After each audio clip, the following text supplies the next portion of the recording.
last night, you guys committed 3 too many men penalties, which is obviously a lot in a game. What happened on those, I guess? Blunt question. Well, I think obviously there was some miscommunication with some guys. Some guys jumping on when their check or their change didn't fully come off the bench. There was actually 4 in the game, Reed. I don't know if you saw that, but the other team got called too. So it seemed to be a focal point.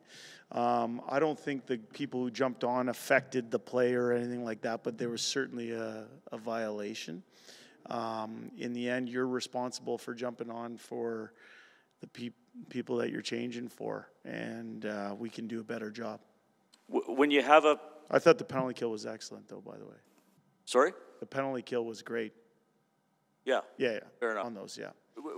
Would you have an issue like that with too many men, which involves line changes? Yep. And I know you've touched on some of the errors before, that the work ethic is there, but there just are these big slip-ups. Is that just like maybe another symptom of a funk or something the team is working through with these details? Well, in the end, you are individually responsible for jumping on the ice for your change. So it's important that you're clear on who you're changing for. Now, things alter when you're 11 forwards and 7D because sometimes forwards are being asked to play maybe not their natural position. We pride ourselves on making sure we're clear on who's where and whatnot. In the end, it's an individual error. We can clean it up for sure. Jay, defensive zone coverage. Can you describe the system that you are trying to implement? Well, I would say the term for it, I think you guys in the media call it a zone. I would say it's been popularized by a team that had the best record in the NHL last year in Boston. So a lot of similarities there. I think through training camp and through the first 5 games of the regular season, it had performed pretty well. I think through 5 games we gave up 1 defensive zone goal.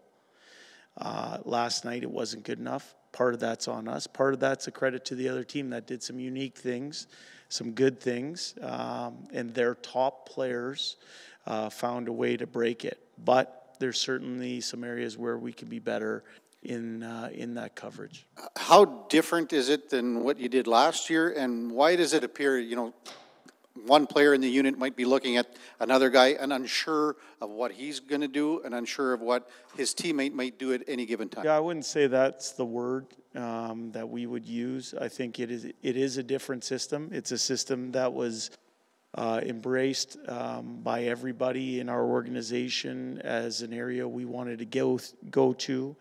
I think, as I said, through 5 games of the regular season, we gave up 1 goal in that coverage in the defensive zone. Yesterday we gave up a few. Certainly we can be better. But for me, anytime you're working through a new way of doing things, there's growing pains. But like I said, through 5 games, we gave up 1 goal. I don't understand this. You gave up 8 goals the first night. Yep. How did you give up 1? 3 were on the penalty kills. Sure. Yeah, so let's go through them. The first goal, I can, yeah. Well, no, but you're asking that question, Spec, so let me give you the answer. I would say the first goal was off a rush where a player floated one. We missed it. A guy tipped it in. Second goal was off of a breakout turnover. I think we gave up 3 power play goals that night, so that's 5. We gave up a face-off goal, that's 6. We gave up a forecheck goal on the 8th goal where we didn't work above someone. That's 7. And I'm missing 1 goal there. Besser high slot was that was a breakout turnover where we didn't execute off of a breakout. So for me, and then there was 1 off the rush where it kind of banged around in the second period there. So those, when I say they're not defensive zone coverage goals, that had nothing to do with D-zone coverage. That had everything to do with individual errors within those types of situations. I would say through 5 games, the 1 goal that we gave up in D-zone coverage was the home game versus Vancouver, the second goal. It was a tip in by Hoglander around the front of the net where we weren't good enough around our net. I would say that some of the goals that went in last night in D-zone coverage, same type of situation where our net play within that D-zone coverage could certainly improve. Does that answer your question, Spec? Well, I would say the primary thing on that Besser goal is that we went back for the puck. It was on our tape. We didn't execute on a breakout. Broke down. Then Besser, because of the breakdown on the breakout, Besser's in the mid slot and he scores in that situation. So for me, the primary situation in that's a breakout turnover. And I guess maybe the summation of some of this is you're working on a system that is somewhat new in the defensive zone. The results from a goals against standpoint haven't been there, but you're confident that it's not about a system sticking or a system working. It's more still individual mistakes and that this system has a good chance to take and the results to be there. I would say that we look at every inch of our game on a daily basis. I think, as I said, through 5 games, I thought, our play was better than what our record shows. I thought there were individual errors within games that led to losses. For example, I think in game number 5 against Winnipeg, we gave up 3 goals. One was a shorthanded goal. One was a 3-on-3 overtime goal. One was a goal with 1 second left on a penalty kill that had nothing to do. We gave up 3 5-on-5 chances against in that game. Last game, we gave up some D-zone coverage goals. And I think it gets magnified by the fact that our record is what our record is right now. Now, anytime you go to something new and you're working through something, there's growing pains. Can we be better? Yeah, we can. And we don't make any excuses for it. I wanted to ask you about holding players accountable. So Sure. You've been patient here through the first part of the year. You want to let players kind of find it. Is it harder for you to hold players accountable when they all basically have to be in the lineup every night? You're limited with the number of forwards you have. So if you're wanting to, bench guys or scratch guys, some of the things that might be at your disposal that maybe you'd be ready to start using more, you don't necessarily have at your disposal because of the roster. Yeah, I don't make any excuses for that. I think there's, you work with within the parameters you're given, and is there a way to hold people accountable when you're carrying a 21-man roster? One of the ways we did it heading into Game 5 is we made the choice to go 11-7. Obviously, with Connor's injury last game, we went 11-7. But for me, my focus is not on what I don't have. My focus is on getting the most out of what I do have. Just wondering if you had an update on Connor and how's he doing, and have you talked to him about, I saw him this morning briefly, just said hi. He seems to be in good spirits, but no medical update for your DVD. So he's not back on the ice at all? Like, he's not back on the ice skating, or, is there a time frame where you want him? I think with Connor, I think you asked the question before. I would never want to put a timeline on him and his healing ability. He's pretty determined individual, so we'll see how well he heals here. When you have guys who are sort of standing next to goal scorers, or Yep. you have players chasing a goal scorer to the net, obviously they're a step behind them. To the uneducated, it looks like your system's working because they're in the right place, but they're not checking their man. They're not checking their check, as it were. What do you make of that? When you got a guy standing next to a guy who's scoring, it seems obvious what you should do. What's a coach telling his player when that happens? Well, what do I make of it? Not good enough. That's not good enough. You're there, you're at your desk, but the work's not getting done in that situation. Can we be harder around our net? Yeah, that's what I was alluding to earlier with, I looked at some of the goals that we gave up yesterday. In our opinion, yesterday's game came down to the blue paint. That was a focal point heading into that game. Strength of the other team. We felt we could get to the other team's net, which we did 4 times. but we weren't good enough at our net. And, you talk about system where shots come from and everything like that, but I saw some goals against on us around the blue paint. We can be firmer, we can be harder, we can be a lot more detailed in that area. So I would agree with you. Right. Evan Bouchard, you have a player who, in the offensive zone, he's very heady. His head's up. He's aware of everything around him. Yep. He's making good plays. He knows where everybody is in the ice. He comes to the defensive zone, and all of that seems to disappear. He's not near as aware. How does that happen? Well, I would go to where I think I've seen Evan play his best hockey. It's been in the playoffs 2 years in a row. His best two-way hockey, not just measuring himself by, what the power play production is or what his points production is. That's typically the hardest hockey, is when you're getting into the second and third round of playoff series. I've seen him do very well in those situations. So do I believe it's in him? Yes. Do I expect more around our blue paint? A little bit more firmness, competitiveness, hardness in that area? Yeah, I do. But he's not alone. He's not alone. Our entire group can be harder in that area. Certainly, as I said, I referenced the 1 goal through 5 games. It had been performing okay, but last night it was exposed. Was he one of the people? He was, but he wasn't alone. And just a thought on Kane. I mean, he's struggling a bit offensively before last night, and his engagement level the last couple games and stepping up for a teammate last night. Yeah, I thought it was good. I thought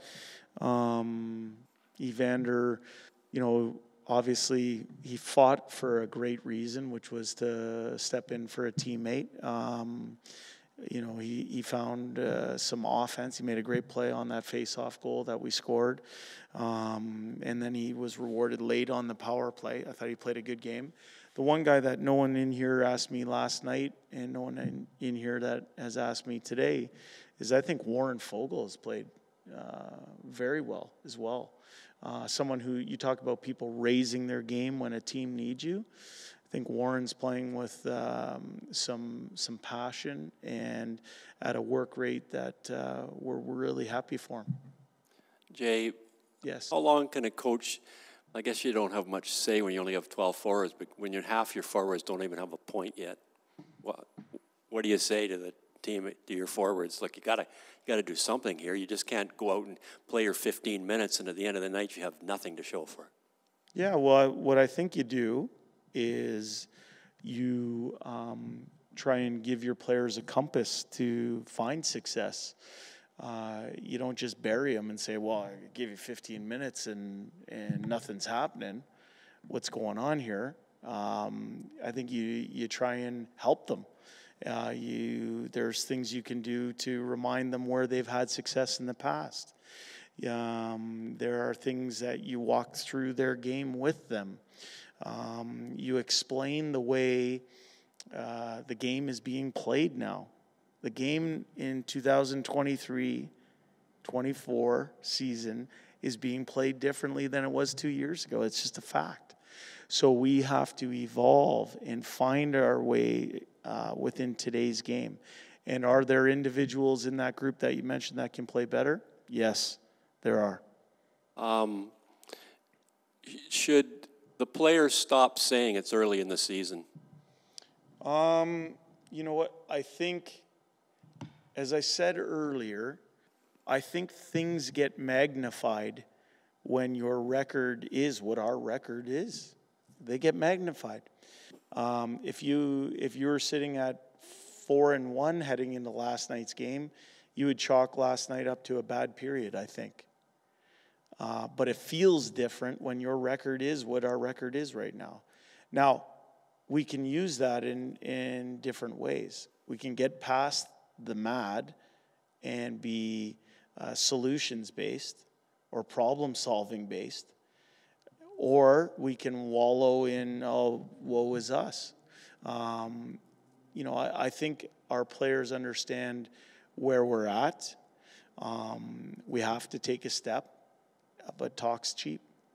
We got to show it. Jay, you've talked about how you've before last night, at least before the third period last night, that you felt the defensive zone coverage was pretty good, just goal against, right? But you talked also a lot about individual errors. How do you cut down on those? Because those are the biggest problem that you see with your defensive game right now. Yeah, you say defensive game. I would say most of the goals before last night came off rush situations. Breakdown, as I said, I mentioned the first goal of the year, a puck gets floated, we try and play it, it goes in, tapped in.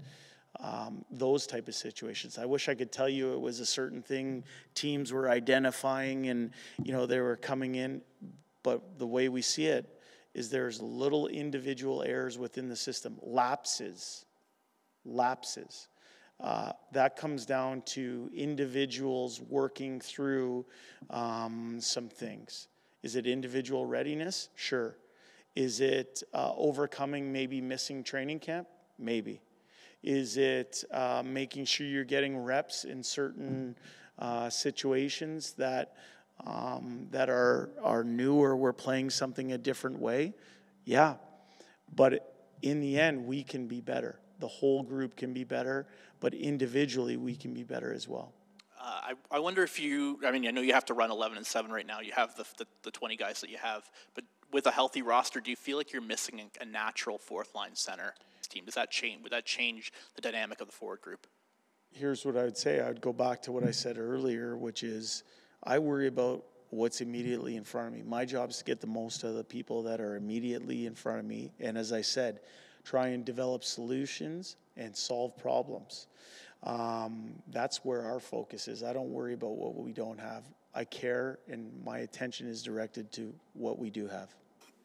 What's your concern level with the third period, just the one goal so far in the third and the 6 games? Yeah, I think we've played different types of third periods. The game at home against Vancouver, thought we dominated that period. The game at home against Winnipeg, I thought we dominated that period. We didn't find a goal in either one of those. We'll see as we go on.